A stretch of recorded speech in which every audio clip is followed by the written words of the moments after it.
beauties, so today I'm starting out with damp hair and I'm going through with my Amplify volumizing serum and then my wide tooth comb to just comb through all my hair and then do my part and comb it into the proper placement before I begin the task of blow drying.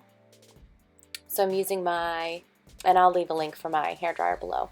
But anyways, I do a combination of rough drying my hair and then using a couple different size round brushes to comb it under. So that's the smaller one. Since my hair is a little bit shorter now, I use that in the back and then on the bottom parts of my hair to curl them under.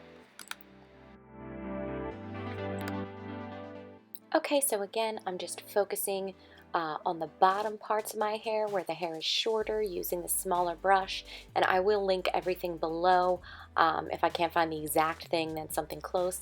And then I go back to sort of rough drying my hair. My hair is really fine and it dries very quickly, so I have to try to be as efficient as possible. So I'm trying to do the back and the bottom with that brush, and now switching over to the larger, which is like a 1.5 inch brush. To do the top longer parts of my hair. So this gives them a, this gives my bob a curled under look, and it also gives it quite a bit of volume, and it stops me from really having to do much in the way of flat ironing. Like I will flat iron a little bit of it, like on the bottom, but I don't have to do a lot. Okay, so now continuing on the top part of my hair with a larger brush, and again just sectioning it off in large sections just to get it curled under and dried. I don't really have a particular order for this. I just continue to turn the brush, and that way I can get that volume and then alternate with that rough drying, just to really try to thoroughly dry it. And then I'm realizing there's a whole bunch of my hair all over myself, which just tends to happen when you blow dry your hair and your hair falls out. It's just how it goes. And then just combing it down, checking the front, the back, the sides, making sure it's nice and even. Okay, so now you see a slightly different, I sort of comb up or brush up that area just to try to put a little bit more onto the side of my face, and just to give it a nicer, I don't know, look the closer it is to my face. And then just kind of zhuzhing it, double checking to make sure that it's dry and curled under.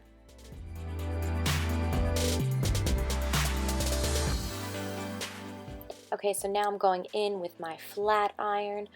Any flat iron that you like will do. This one's ceramic, but it just really does a good job in the front areas to really just sort of straighten it and give a little bit more length in the front. And sometimes I use it in addition to the front areas, but also sometimes just sort of the top to get rid of that too much of a curl and give it a little bit more straightening. I just really like how this looks, and it's pretty minimal.